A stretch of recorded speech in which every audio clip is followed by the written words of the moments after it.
Okay. I'm ready. All right. Someone else got an intro this time. I can't do it. What's up, everybody? Welcome back to an emergency episode of the Newt News Podcast. You know, normally we're weekend recorders, but so much has happened this week that we just can't help ourselves. So we're back. It's dire times in Cardinal Nation. So I'm sure everybody knows by now, but for those of you that are wondering, yesterday, which I guess, would have been Monday, November 20th, the Cardinals signed Lance Lynn to a 1-year, $10 million deal with a club option. A lot of people got upset, but I rationalized, right? Because I hold Mo's water. And I was like, okay, I see where this is going. And then today, on Tuesday, November 21st, 2023, the Cardinals inked Kyle Gibson to a 1-year, $12 million deal with a club option for the 2025 season. So now they have filled out 2 of those rotation spots with aging pitchers who both had ERAs at or near 5. It's not great in Cardinals Nation right now. No, it's not.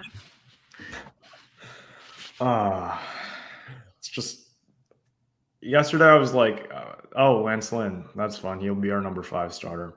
And today we're like, oh, Kyle Gibson, I guess he'll be our number 5 starter. So it just keeps getting worse every day. It's amazing.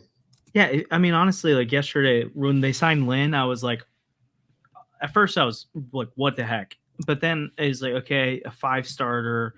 He's an upgrade over Wainwright. He's going to give you innings. Lynn can strike guys out, so like that's kind of nice. And then the Kyle Gibson, like, yeah, I'm Mo. I tried, man. I tried to believe. I believed you. You talk differently. I always believe him. Ownership talked differently. I was like, you know what? And I said this. I didn't say it would happen, but I said, okay, they're acting different, which is nice. And at the end of the day, we have to judge them on their actions. So February could roll around. It is only Thanksgiving. In their action, they could have Yamamoto. They could have Gray and Glass now. Who knows? But right now, it's a flat out F. Like, they learned the wrong lessons. They thought they needed more innings, and that was it. And I'm sure they know it's more than that. But if this is their plan, is just to fill all the innings they lost, they're going to be back in the same place next year. I mean, maybe they're a little bit better because they had a lot of weird things happen. But like, what are they doing? And Mo has 2 years left on his contract. I don't know what's the urgency here. I'm dumbfounded. I can't believe I'm so mad, but I'm also I can't wrap my mind around this being the answer. Like, this is by far the most underwhelming offseason they've ever had. If this is what they're doing, even if they get Sonny Gray, that's a D. That is a D at best. Someone else talk. I think, okay, if you want to hear, like, you know, I've got a couple ways to look at this. Most of them are negative. There's an argument that this is like these signings are worse than the Adam Wainwright contract last year. Sure, it's a little bit cheaper than what they paid Wainwright. But Adam Wainwright, coming out of the 2022 season, there was no reason to suspect that he would be that bad this year, okay? I'm looking at his baseball reference page right now, but he gave you between 2021 and 2022, he averaged about 197 innings, 198 innings of 3.35 ERA baseball. He was 3.71 in 2022. He had a rough end of the season, but he attributed it to an injury, and the Cardinals training staff seemed to back him up on that. And so that didn't look that bad at the time. I figured, great, it's Wainwright. He's old, but he's been old for years. Why now? So he's probably going to be 4, maybe 3.9, still throw about 200 innings. Then, you know, the wheels fell off and it was terrible. But Lance Lynn last year, like, there's an argument to say he might have already had that season. Lance Lynn's 37. And last year, he pitched to an ERA of 5.73 in 183 innings. He had a lot of strikeouts, but I mean, that's terrible. That is far worse than Adam Wainwright was at any point in his career, even that disastrous first half of 2019. So, I mean, that's really, really bad. And Kyle Gibson lacks the best thing about Lance Lynn, the track record. Kyle Gibson last year, 473 in 192 innings. The year before, 505 in 167 innings. The year before, injured, only got 69 innings out of him, and he had a 509 ERA. I mean, that's terrible. So, gosh. And he's only had, like, the people that say one good year about Sonny Gray really only has one good year about Kyle Gibson. I mean, it's just very, very frustrating. And this really does seem to rule out any of our offseason ideas, which had the Cardinals getting a little bit creative, really going for it in 2024. This feels like, if nothing else happens, this is a team that's just trying to survive 2024, and you could see them sell off pieces. This is the first time I've ever actually thought, wow, they might trade Paul Goldschmidt. Yeah, legitimately, I think I said that pre-show. Like, they're at a point now where if they don't, again, it's not even Thanksgiving, so things could be different. I'll talk about Yamamoto in a minute. I do think there are some signs today from the press conference that he's a real target. But even if you get Sonny Gray and then I don't know, Michael Wacha, I don't know, like, I mean, you got to, like, at this point, Mo was even committal to 4 starters. Like, you need 4. Yeah, because that was my, like, immediately when I saw this, I was like, okay, the only way this works is if Kyle Gibson and Lance Lynn are fighting for the 5 and you have innings there, you get 2 more top guys, and Mo kind of shot that down. He wasn't, not totally, and again, just a few weeks ago, he said Joe McEwing was the bench coach, and now it's Daniel Descalso, which also I called that. So there's a little tidbit there. But I just, if they just get Sonny Gray or they get Yamamoto, there's a chance they're sellers at the deadline again. Like you said, Sandy, Goldschmidt's on the move. No, I didn't want to be surprised if Nolan Arenado's on the move. Because I don't think he's going to be a part of this. So I don't know. That's why I'm like, the more I talk about it, the more I'm frustrated about the current stance. But like, again, when February comes, we'll know what this team looks like. So like, who cares what it looks like right now if it looks better in February? Sure. But I just, where it is right now, I don't see it at all. But again, to my point that I don't get how they go into February with this being the option. They can't. I don't. I don't know how they convince themselves of this. Yeah, exactly. So I have a hard, like, it feels weird to be optimistic right now, but like in some ways, the fact that they already got 2 low end guys that are just this low end makes me think like they have to know this isn't going to work. And if they don't, then I don't know what to say anymore. This front office just doesn't get it. Yeah, I mean, my ideal plan had Sonny Gray at the first spot in the rotation. And I think coming into the offseason, they were trying to get at least 2 or 3 starters that were better than Michaelis and Matz. So far, they've gotten 0 starters that are better than Michaelis and Matz. So if Sonny Gray is the guy that they sign and that's it, wrap on the offseason, that's unacceptable. There's no way that you can go into next season with Sonny Gray, Miles Michaelis, Steven Matz, and then Lance Lynn and Kyle Gibson at 4 and 5. That just doesn't work.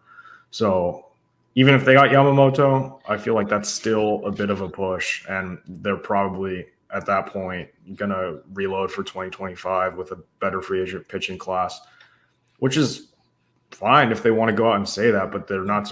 I don't want ownership at the start of the offseason to say that, hey, we're not going to have a repeat of next season, when even if they sign Yamamoto, are probably going to have a repeat of last season. So yeah, I just don't know. It's not fine. Like, you're wasting valuable years of control. You have one of the better young cores in all of baseball between Lars Nootbaar, Brendan Donovan, Nolan Gorman, Jordan Walker. You don't just waste this time. That's ridiculous. The idea that the Cardinals wouldn't try to win in 2024 when you have aging Paul Goldschmidt, Wilson Contreras, who knows how long he can stay behind the plate. You already have Herrera, hopefully getting more leeway back there. But like, these guys are old. Nolan Arenado is still in his prime, but like, he's not going to be in his prime in a few years. You don't waste these years. Mm-hmm. This is when the Cardinals make the playoffs. Like, this is supposed to be the window. The window is open right now. Pry it open. Do not shut it. And you'll be artificially shutting the window, like intentionally doing it to just do this and call it a day. Mm-hmm. Also, I just really want to ask, like, how much better are these guys than Kloffenstein and Thompson?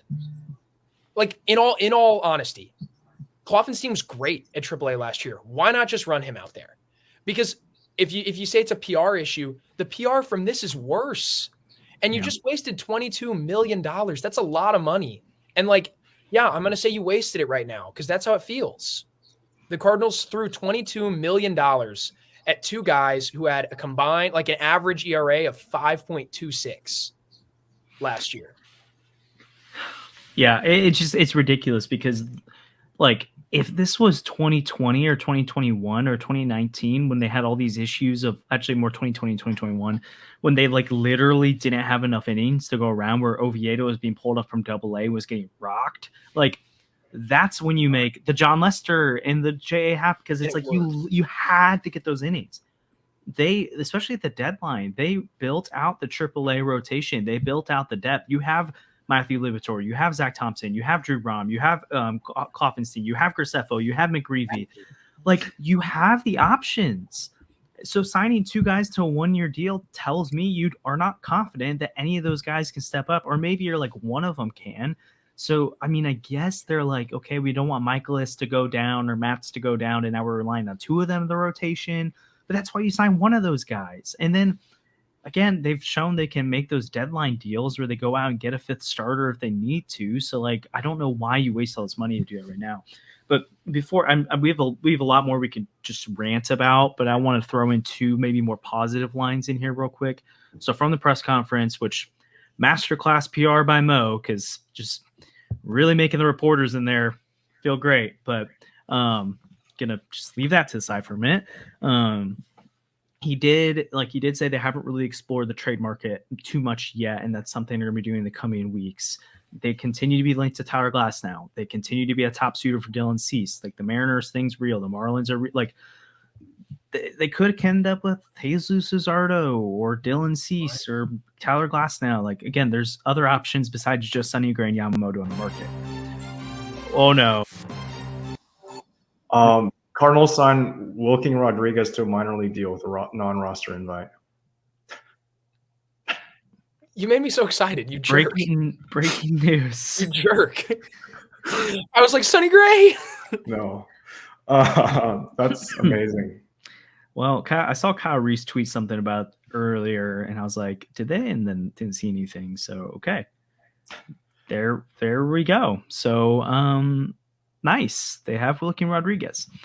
So they could trade for a starter, or the Yamamoto thing. So if you haven't listened to Mo's press conference yet, I recommend it, I guess, but I also think you're going to get really mad.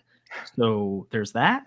But again, Mo and no general manager is really going to commit to things. They're not going to go out there and say, we're going to do this or that. But the way he danced around the Yamamoto questions makes me think they're a real player there. So he was asked directly from Derek Gold about Yamamoto. He didn't use his name, but he said, hey, there's a star pitcher coming over from Japan. Talked about all the ways they prepared themselves to be in the sweepstakes. And Mo kind of danced around and saying, yeah, they typically go to the coast. They typically like the bigger markets, but we'll see if someone's interested. Again, that's kind of like, that feels like Mo doing the posturing thing of like, I'm not going to deny it, but I'm also really not going to feed into it. Then someone else asked him about paying $200 million for a player, and he shot down that question. He wouldn't answer it, and he said, it depends on if a player wants to play here. Then another person asked him it and said, if they want to play in St. Louis, will you consider making a deal like that? And he said, it depends on the terms, all that kind of stuff. So again, a little bit of weird, like, okay, he's not confirming, not denying. And then he was asked again later about the Japanese market and if the pitchers really can translate over, how much should we take stock in a low 1 ERA? And he said, yeah, our analytics department has done a really good job of that. We're confident in our evaluation. So again, also, when you looked and thought about a off season where they go and get Yamamoto, this kind of makes sense. Where like it never really made sense if in a budget world that they were going to sign Gray, they were going to trade for Glasnow, do something big like that, and sign Yamamoto. I always kind of felt like if they go and get Yamamoto, that probably means they lowball the other starters. So that could be the path. Now, I don't think Yamamoto, Gibson, Lynn fixes things. I think that's awesome. You get Yamamoto in 2025 and beyond, you're a better team. But 2024, you still need a number 2 starter. But I would say I'm, in a weird way, the door's cracking even more open in my head that they're trying for Yamamoto. It doesn't mean he wants to come here. And Mo kept saying that in the press conference. Players have to want to come to St. Louis. But That's the thing. So again, Sonny Gray still real. Us in Cardinals in Atlanta feel like the two landing spots. Yamamoto I feel like is real. Trade market's real. But right now, if only Max Scherzer ever wanted to come here. gosh, What a shame. What a He shame. never wanted that. Yeah, I don't know. I feel like the fact that they didn't mention Yamamoto by name kind of makes me skeptical. Like, I'm not going to believe a word the front office says, because right now, if they're looking at pitchers from Japan, then as far as I'm aware, they're looking at Shota Imanaga and Trevor Bauer, which is not who I want to sign at all. Like, those two guys don't fix anything. But I don't know. If they signed Yamamoto, I would be kind of excited, but they would also have to go out and get somebody else. Yeah. I mean, I think if these are 2 of 4 pitchers, like if you watched our last episode, I'm clearly all about volume. I don't hate it if these are 2 of 4 pitchers, right? Like if these guys battle for the 5th spot, that's fine with me. And then the loser gets to go be an overpaid long man, and that's fine. Like Kyle Gibson's a very good long man, very good piggyback guy. And like if you're still talking about Tyler Glasnow needing somebody else to fill in sometimes because he's not super durable, fine. Let Kyle Gibson pitch for Glasnow. Like that's fine. As long as he's going to be healthy at the end of the season. But you have to add 2 more starters if you want to win in 2024. This is not it. This doesn't fit. And yeah, like Josh kind of mentioned some of those early Cardinals teams that patched their rotations this way. And like the Cardinals did this for a long time. They kept extending Wainwright. They added Lester and Happ and LeBlanc. And for some reason, it worked every time. And so should I doubt Mo? Maybe not. Like maybe it is enough. Maybe the defense is good. And like we look like idiots next October. And the Cardinals win a really bad Central Division with 87 games or something like that. And it's like, wow, Cardinals are here and they're going to play a wild card series and they might not have the pitching to go deep into October, but they got there. Like maybe the Cardinals teams of old, that comes back. But after 2023, when they tried that and it failed epically, like they brought back old Adam Wainwright and they said, this is it. We're running it back. And it didn't work. It's really hard to believe again. Yep. I want this to be the case. Like I want to be wrong. And I want the infield defense to be a vacuum again.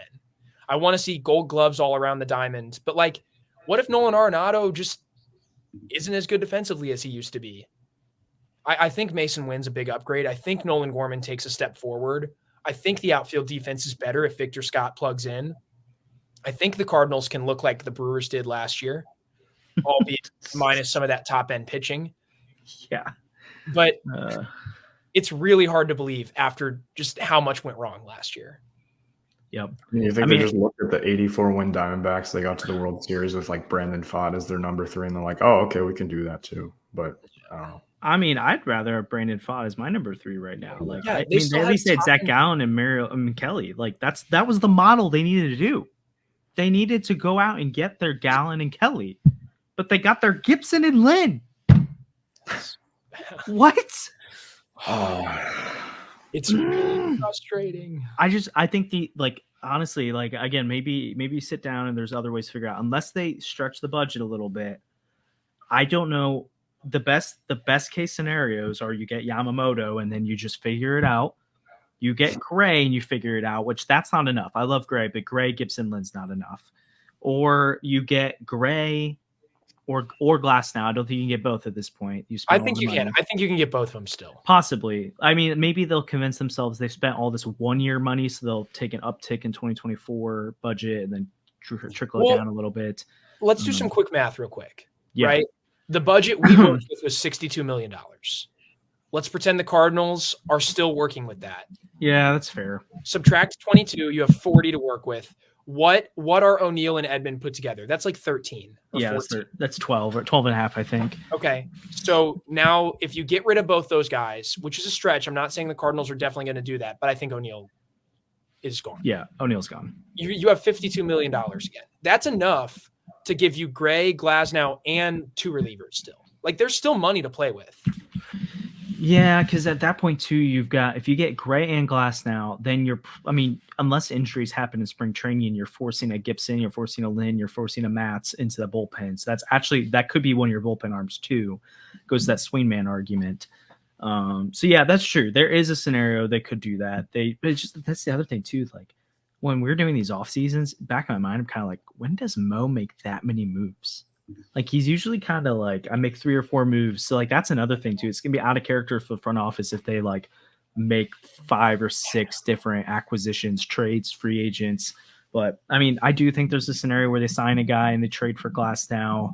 I think I'd probably say it's more likely either trade for Glass now than trade for a controllable arm like Gilbert or Luzardo or Cease, who are cheaper than you get 2 high end salaries now. But maybe they do. Or I like, what do you guys think? Is there any shot they don't start opening day with someone at least in Sonny Gray's tier? Like, is there a chance they run out Michael Wacha? No. Like, I don't think so. No, because it's the same thing last year with the catcher. There had to be a catcher. Yeah. Like, could the Cardinals have, like, to themselves justified, like, just rolling with Kisner and Herrera? Yeah, but, like, there had to be a catcher. So no matter what was happening, it was clear that if they didn't get Murphy, they were going to pivot, and it wasn't going to be Zunino. Like, I was worried, but at the same time, it was like there had to be something, and there has to be a starter. Like, they have to add one.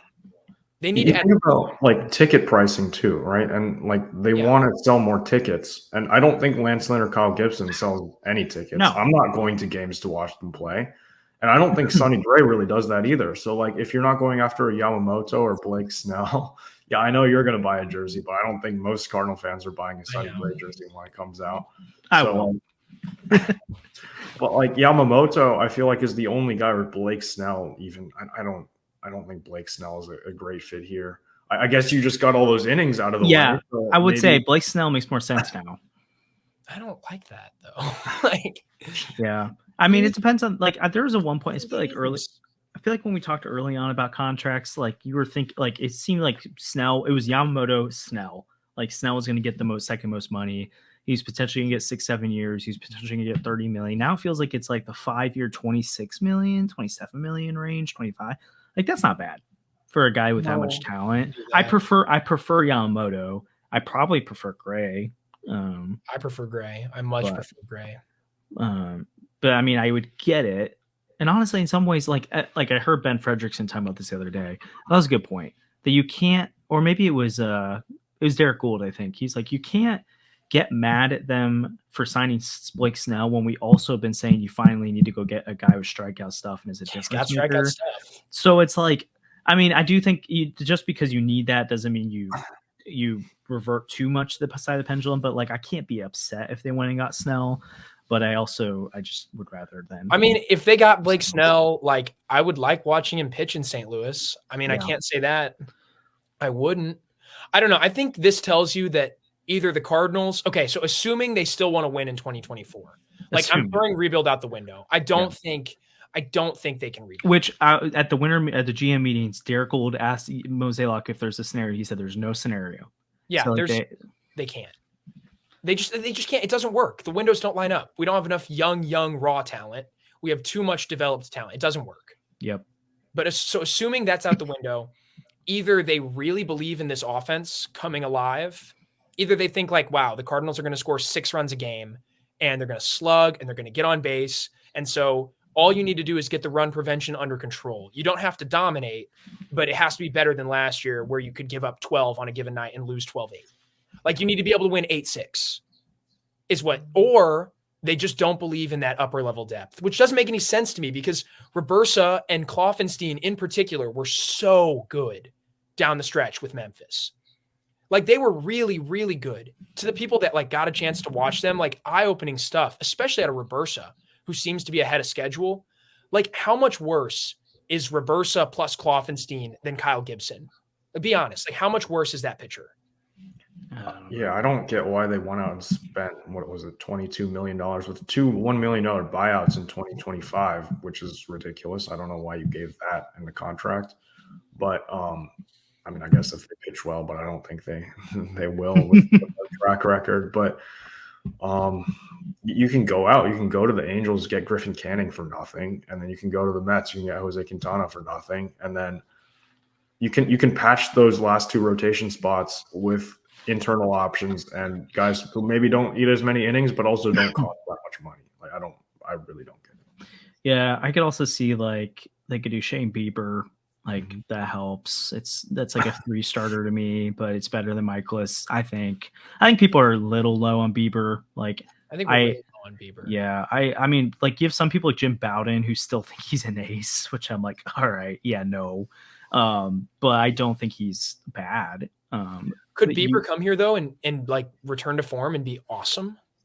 Yeah. I mean, last year, even with diminished stuff, he was a Cy Young candidate. So like I mean, you don't want to bank on him as your best starter, but Absolutely. So there's still options, still Thanksgiving. I just got to keep telling myself that Thursday's Thanksgiving, guys. A lot to be thankful for on the offense. Let's just think about that. Let's just think about all the home runs we're going to see from Nolan Arenado and Nolan Gorman and Paul Goldschmidt. Cody Bellinger and Teoscar Hernandez coming soon. That was that was a terrible take. That was so bad. I was like, does she know what she's talking about? But whatever. Do we at least agree with this, right? It has to be 4 starters now. Yeah. I mean, we'll have 6 starting pitchers. We'll have 6 starting pitchers if that happens, which is the same as we did last year. So, I mean, I don't know. I'd say the only pass. Well, like, I don't know if it should pass. The only reason I could see like, okay, only 3 is if they do Yamamoto, because it's just so not Cardinals that like, I still think you need another starter, but like you just went and got Yamamoto. Like, I'll give you your flowers, John Mozeliak, if you can pull that off. But then I would just look at these 2 moves, like, why the heck did you sign these 2 guys when you could have waited out the market? Because I guess, I mean, in his head, he's probably like it is fair. Like at some point, if you wait too long and these depth options leave the market, even though I think there'd be plenty left, and you miss on Yamamoto, then you're kind of screwed. So like, I don't know. I'm gonna stop defending him. I mean, how much more did Michael Wacha cost though, and how much more is Seth Lugo? Yeah, but those are multi-year deals. I think that's part of it too. I guess. Like I think part of this too is like they keep blocking pitching talent. Like they keep blocking guys from getting opportunities, which is why I don't get why you added 2 of these guys. So I get why they don't want to give out a bunch of multi-year contracts to the back end guys again when you already have Matz and Michaelis under contract for 2025 too. But what do you guys think of the odds right now? Like, what would you put the odds are that Paul Goldschmidt's a Cardinal next August? 60. I like 50%. I'll go 65, 70. Yeah. Honestly, I might say like 80. Because I think the Cardinals are a lot like me in the sense of they really care about the sentimental stuff like that. Yeah. And like, let's be real. Paul Goldschmidt's going to the Hall of Fame. Let's be real. Sentimental stuff. Paul Goldschmidt hasn't won anything except an MVP. Like, what do you want from like? An MVP is a big deal, and he won it in St. Louis. A lot of players get to the Hall without ever winning one of those awards, right? Yeah. Goldschmidt passed the WAR thresholds he needs to pass. The counting stats are pretty good. The rate stats are great. Also, he's well known as a premier defender. If you look at like the teams he's played on too, he's only really played on one kind of good team. It was the 2022 Cardinals. Like, yeah, the team that made the NLCS should not have been there. No. And then they missed the playoffs. They made the playoffs in 20, but whatever. And then they missed the playoffs this year. And 2021 was weird. Like they were like, I think we always forget, like 2021 was a mess. And then they just went on that crazy run that kind of fixed it. So like, I don't really blame Goldschmidt for not winning here. No, I don't blame Goldschmidt for not winning anywhere. Arizona refused to put anything around him for the better part of a decade. And then the Cardinals have tried to add pieces, but like besides Arenado and like the young offensive pieces, it's been really hard. So yeah, I think Goldschmidt's going to the Hall of Fame. Yeah. I think most people agree that he's a future Hall of Famer. There's a very good chance he gets up near 70 WAR. Those guys don't miss. Yeah. And like, is he going in as a Cardinal? I think probably. He's been to the playoffs more with the Cardinals. I think he's well recognized as a Cardinal now. He won his MVP here. Like, I think the Cardinals see value in that. I think they want him to retire with the organization. I think they want him to be here after he retires. He's a great presence. Everybody loves him. He seems to love St. Louis from what I've seen. Like he's very engaged in the community. So I think they care about that. And I think he cares about that. And I don't think he wants to leave either. So I think that's like, but I don't want to pretend to be in a player's head. But I mean, if they just go out and sign Sonny Gray and add Michael Wacha, then that's not enough. He's getting traded, or the organization is going to make a mistake. They could recoup so much value if they just traded him. But could they really recoup so much value, though? Like, let's be real. What does Paul Goldschmidt actually get you at the deadline as a rental? He's probably the best hitter on the market who's not named Shohei Ohtani this offseason. Like, if you want to entertain offers for him. But they're not going to trade him before the season. Yeah, which there's a 0% chance he's not with the Cardinals on opening day.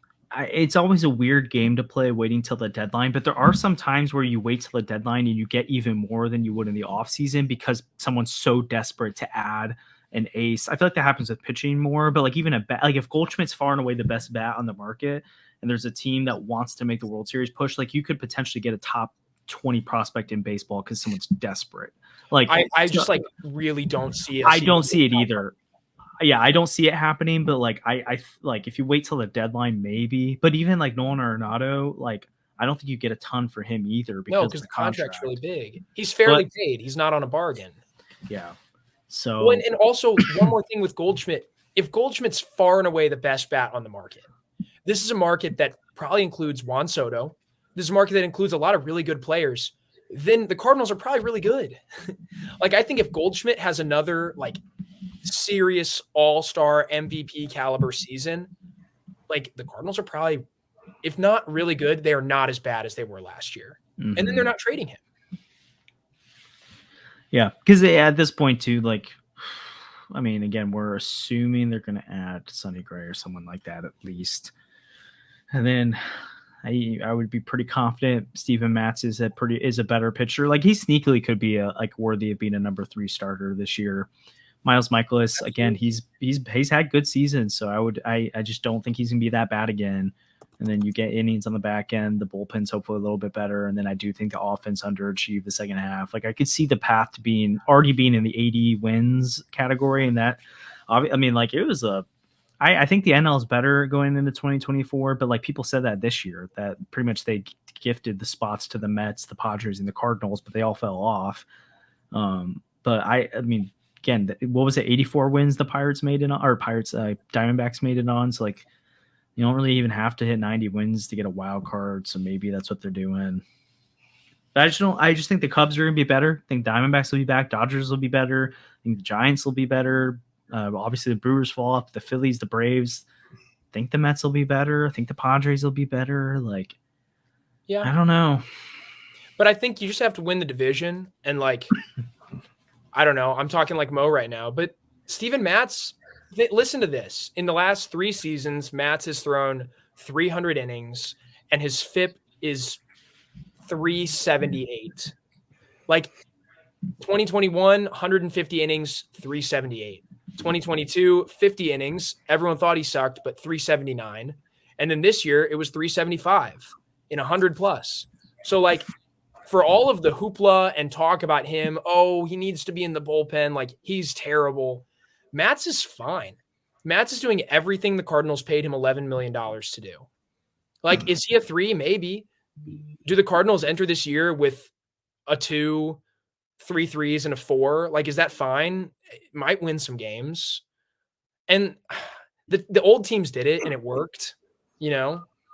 It's not going to work in October, but it might work until then. Yeah, which I think that's another thing for most press conference. People are kind of like, are you thinking about October? And he kept saying that you have to get there first. You do. Like, I think 162, which is it's true. But, I would also – I think you have a pretty good shot getting there with Sonny Gray and Yamamoto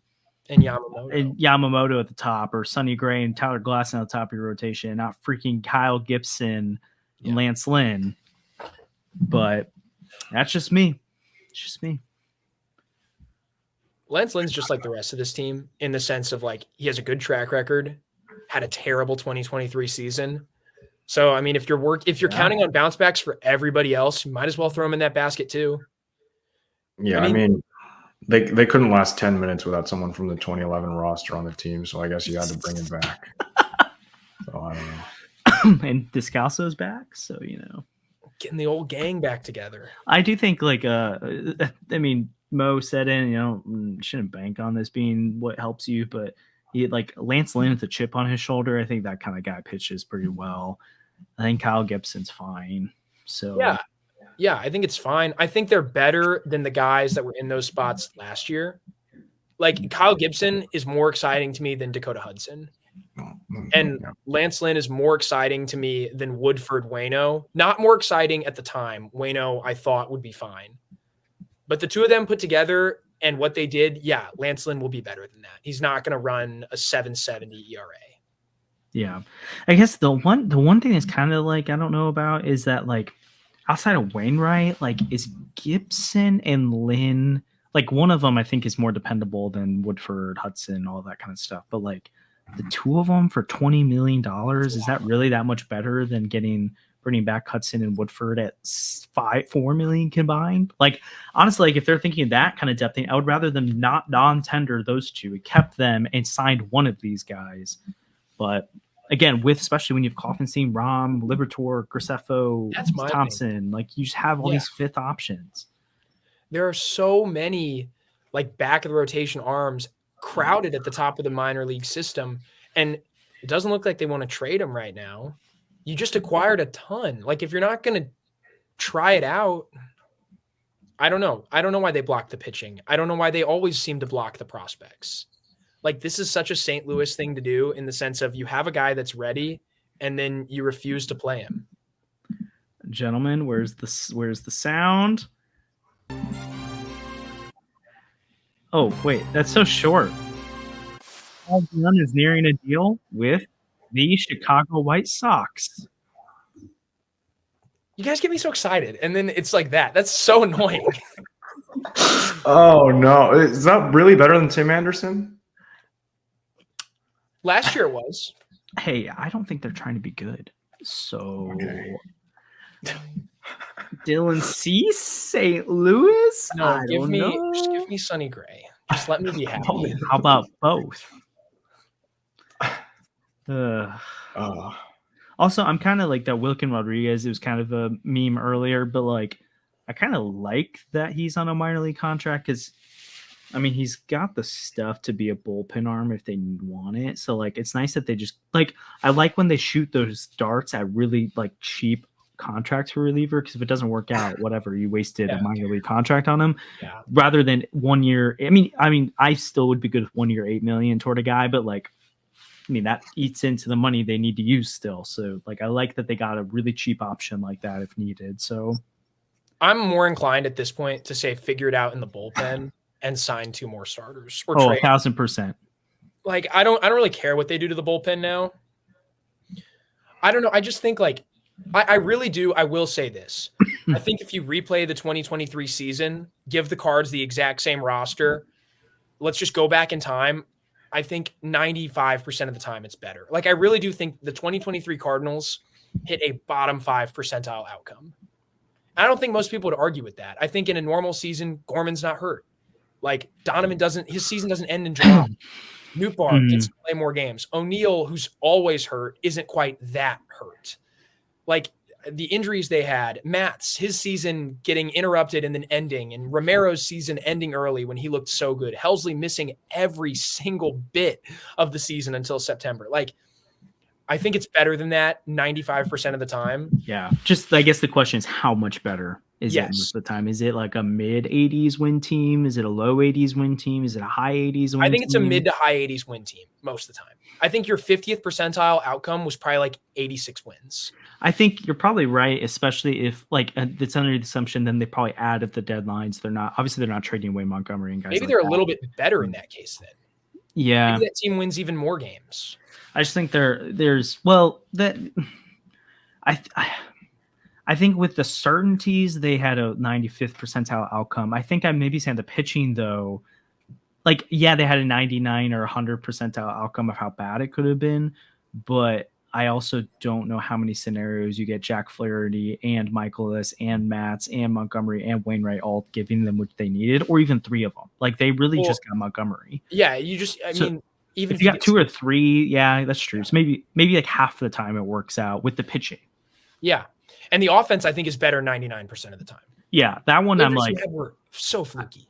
Yeah, I don't like we've talked about this before. I'm not subscribed to the arguments that the pitching or the hitting was the problem. And the bats are fine. The bats are great. They're more than good enough. And they're going to get better. They're young bats.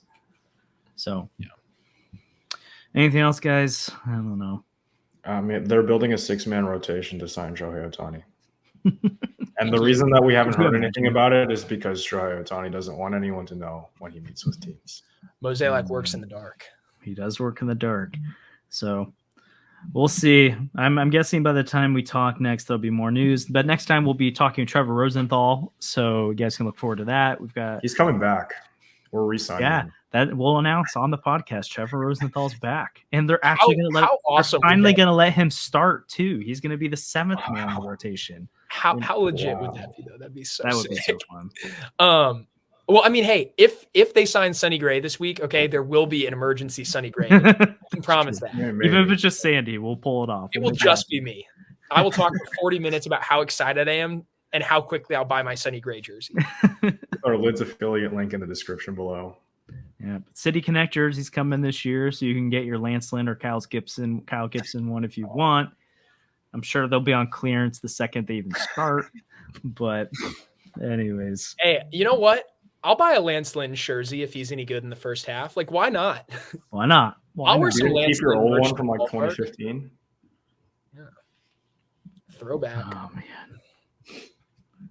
What a time, guys. Well, again, always thank you for listening. Thank you for angsting with us. Thank you for screaming into the camera or screaming into your AirPods or whatever with us.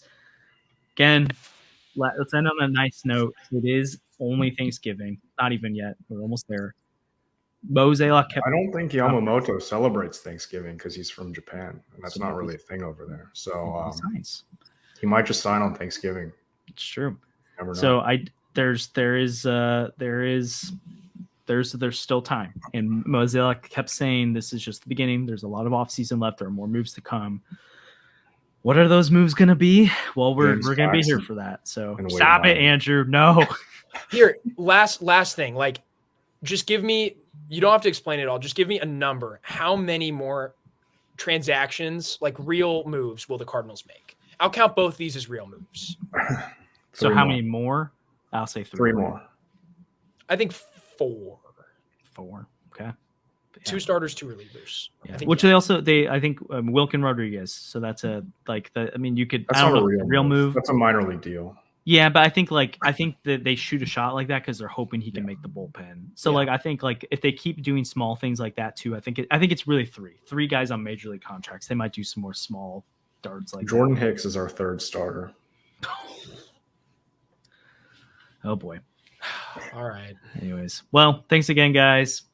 Appreciate you listening. We'll see you guys Sunday with Trevor.